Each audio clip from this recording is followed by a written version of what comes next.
میں پاکستان میں ہی رہا، میری تعلیم پاکستان میں ہوئی، میری ٹریننگ پاکستان میں ہوئی، کیونکہ میرے والد صاحب کو جو ہے نا فالج کا اثر تھا، دونوں ٹانگیں ان سے معذور تھے، اور میں آج جو کچھ ہوں وہ اللہ تعالیٰ کی مہربانی کے بعد والدین کی دعاؤں سے اور ان کی دعاؤں سے میں تھا۔ مجھے یاد ہے میرے والد صاحب الحمدللہ تہجد گزار انسان تھے، انہوں نے جو تربیت کی، جو دعائیں کی ہمارے لیے، اور وہ تہجد گزار انسان تھے، ان کا ایک طرح امتیاز یہ تھا کہ وہ دعا جو ہے نا بآواز کرا کرتے تھے، اور اپنے بچوں کے، اپنے بہن بھائی، ان کے بچوں اور اپنے بچوں کے نام لے کر۔ اور مجھے یاد ہے کہ میرے لیے اور میرے بڑے بھائی شہید مفتی محمد جمیل خان صاحب کے لیے ایک ہی دعا میں نے سنی ساری عمر۔ تہجد کے لیے ہم ان کو اٹھا کے، ان کو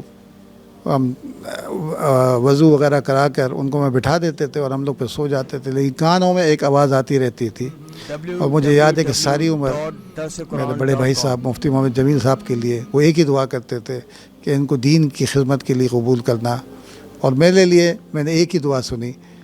کہ اللہ اس کو، ڈاکٹر باری کو، خدمت خلق کے جذبے کے ساتھ ڈاکٹر بنا۔ الحمدللہ ایک اور چیز جو انہوں نے جو میرے ذہن میں ڈالی وہ یہ تھی کہ جی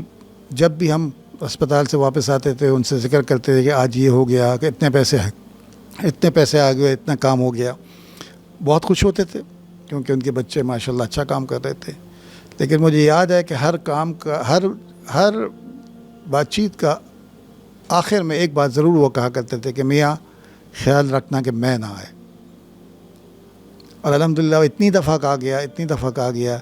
کہ آج بھی اگر کوئی کہتا ہے کہ ڈاکٹر باری نے یہ کر لیا وہ کر لیا، تو میں آٹومیٹیکلی میرے ذہن سے نکلتا رہتا ہے کہ یا اللہ یہ جھوٹ بول رہے ہیں، یہ سب تو آپ کر رہے ہیں، یہ سب آپ کر رہے ہیں۔